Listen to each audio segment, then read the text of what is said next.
Madam, ಇವಾಗ ಹೇಗಿದ್ದೀರಿ?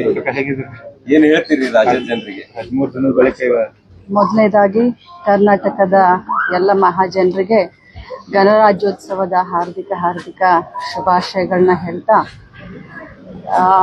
ನನಗೆ ಆಗಬಾರ್ದಾದಂಥ ಒಂದು ದುರ್ಘಟನೆ ಆಗಬಾರ್ದಾಗಿತ್ತು. ಆದರೆ ಪ್ರಾಣಾಯಾಮ ಅಂದರೆ ನಾನು ಯಾವ ರೀತಿ ಒಂದು ಕೊನೆ ಹಂತವನ್ನು ನೋಡಿ ಇವತ್ತು ಬದುಕಿನಲ್ಲಿ ಹೋರಾಟ ಮಾಡಿ ಇವತ್ತು ಬದುಕಿ ಮತ್ತೆ ಹೊರಗಡೆ ಬರ್ತಾ ಇದ್ದೀನಿ.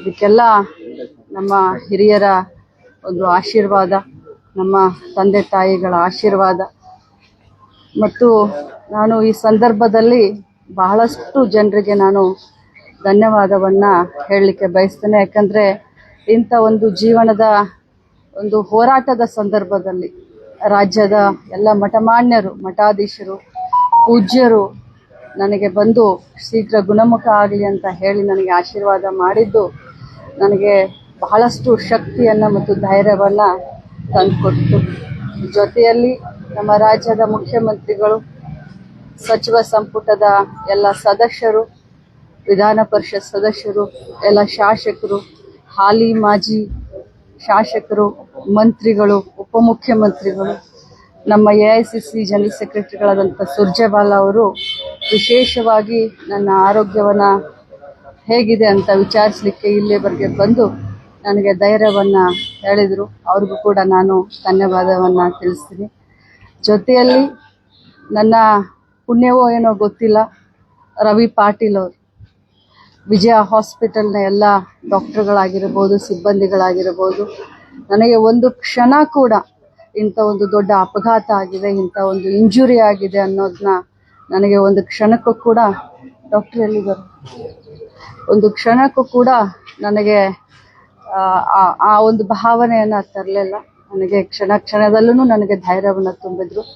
ಅವರೆಲ್ಲ ಸಿಬ್ಬಂದಿಗಳು, ಎಲ್ಲ ವೈದ್ಯರ ತಂಡಕ್ಕೆ ನಾನು ನಿಜವಾಗ್ಲೂ ಧನ್ಯವಾದವನ್ನು ಅರ್ಪಿಸಲಿಕ್ಕೆ ಬಯಸ್ತೇನೆ. ಕ್ಷೇತ್ರದ ಎಲ್ಲ ನನ್ನ ಗುರು ಹಿರಿಯರು, ಮತದಾರರ ಬಾಂಧವರು ಪ್ರತಿನಿತ್ಯ ಪೂಜೆಯನ್ನು ಮಾಡಿ ನನ್ನ ಒಂದು ಆರೋಗ್ಯ ಬೇಗ ಸುಧಾರಣೆ ಆಗಲಿ ಅಂತ ಏನು ಬೇಡ್ಕೊಂಡ್ರು, ನನ್ನ ಭಾಗ್ಯನ ಏನೋ ಬೆಳಗಾವಿ ಗ್ರಾಮೀಣ ಕ್ಷೇತ್ರದ ಎಲ್ಲ ಜನರಿಗೆ, ಜಿಲ್ಲೆಯ ಜನರಿಗೆ, ರಾಜ್ಯದ ಜನರಿಗೆ ನಾನು ಧನ್ಯವಾದ ಹೇಳ್ತೀನಿ. ಜೊತೆಯಲ್ಲಿ ನನ್ನ ಕುಟುಂಬ, ನನ್ನ ತಾಯಿ, ತಮ್ಮ, ನನ್ನ ಸೊಸೆ, ನನ್ನ ಮಗ, ಅಕ್ಕ ತಂಗಿಯರು, ಎಲ್ಲ ಮಾವಂದಿರು ಬೆನ್ನಿಗೆ ನಿಂತು ಧೈರ್ಯ ಕೊಟ್ಟರು. ಜೊತೆಯಲ್ಲಿ ತಮ್ಮೆಲ್ಲರ ಸಹಕಾರ ಕೂಡ ನಮಗೆ ಸ್ಫೂರ್ತಿ ಆಯಿತು ಅಂತ ಹೇಳಿದ್ರು. ನಮಸ್ಕಾರ, ಎಲ್ಲರಿಗೂ 76ನೇ ಗಣರಾಜ್ಯೋತ್ಸವದ ಶುಭಾಶಯಗಳು. ಇವತ್ತಿನ ದಿವಸ ನಮಗೆ ತುಂಬಾ ಖುಷಿ ಆಗ್ತಾ ಇದೆ. 14ನೇ ತಾರೀಕು ನಮ್ಮ ಎಲ್ಲರ ನೆಚ್ಚಿನ ಮಿನಿಸ್ಟರ್ ಆದ ಲಕ್ಷ್ಮೀ ಹೆಬ್ಬಾಳ್ಕರ್ ಮೇಡಮ್ ಅವರು ಅಪಘಾತಕ್ಕೊಳಗಾಗಿ ವಿಜಯ ಆರ್ಥೋನ್ ಟ್ರಾಮಾ ಸೆಂಟರ್ಗೆ ಬಂದಿದ್ರು. ಅವರು ಹೆಚ್ಚಿನ ಪೆಟ್ಟಾದ್ರೂ ಬಹಳ ಬೇಗ ಚೇತರಿಸ್ಕೊಂಡ್ರು. ಮೇಡಮ್ 13 ದಿವಸ ಹಾಸ್ಪಿಟಲ್ ಇದ್ರು. ಅವಾಗ ಅವರಿಗೆ ತಲೆಗೆ ಮತ್ತು ಎದೆಗೆ ಮತ್ತು ಬೆನ್ನಿಗೆ ಪೆಟ್ಟಾಗಿತ್ತು. ಮೇಡಮ್ ಅವ್ರಿಗೆ ಹೆಚ್ಚು ಪೆಟ್ಟಾಗಿರೋದ್ರಿಂದ ಹಾಸ್ಪಿಟಲ್ ಇಟ್ಕೋಬೇಕಾಯ್ತು. ನಾವೆಲ್ಲ ಟ್ರೀಟ್ಮೆಂಟ್ ಮಾಡಿದ್ಮೇಲೆ ಮೇಡಮ್ ಭಾಳ ಚೆನ್ನಾಗಿ ಸ್ಪಂದನೆ ಮಾಡಿದ್ದಾರೆ. ನಾವೆಲ್ಲ ಎಕ್ಸ್ಪೆಕ್ಟ್ ಮಾಡಿದ್ವಿ ಮೇಡಮ್ 3 ವಾರದ ಮೇಲೆ ನಡಿಬಹುದು ಅಂತ ಹೇಳಿ. ಬಟ್ ಮೇಡಮ್ 12ನೇ ದಿವಸದಲ್ಲೇ ನಡೆದ್ರು. ಈಗ ಎಲ್ಲ ಬ್ಯಾಕ್ ಎಕ್ಸಸೈಸಸ್ ಮತ್ತು ಎಲ್ಲ ಕಾಂಟ್ರಸೆಪ್ಷನ್ ಎಕ್ಸಸೈಸ್ ಎಲ್ಲ ನಾವು ಕಲಿಸ್ಕೊಟ್ಟಿದ್ದೀವಿ. ಮೇಡಮ್ ಅದ್ರ ತಕ್ಕ ಮಾಡ್ತಾ ಇದ್ದಾರೆ, ಭಾಳ ಚೆನ್ನಾಗಿ ಸ್ಪಂದನೆ ಮಾಡಿದ್ದಾರೆ. ಮೇಡಮ್ ಅವ್ರಿಗೆ ಇನ್ನೊಂದು 15 ದಿವಸದಲ್ಲಿ ತಮ್ಮ ಪೂರ್ಣ ಕಾರ್ಯವನ್ನು ವಹಿಸ್ಕೊಳ್ತಾರೆ. ಯಾಕಂದ್ರೆ ಅವ್ರು ಮಾಡ್ತಾ ಇರೋದು ಎಕ್ಸಸೈಸು ಮತ್ತು ಅವ್ರದ್ದು ಇಂಪ್ರೂವ್ಮೆಂಟ್ ನೋಡಿದ್ರೆ ಮೇಡಮ್ ಭಾಳ ಚೆನ್ನಾಗಿ ರಿಕವರಿ ಆಗಿದ್ದಾರೆ.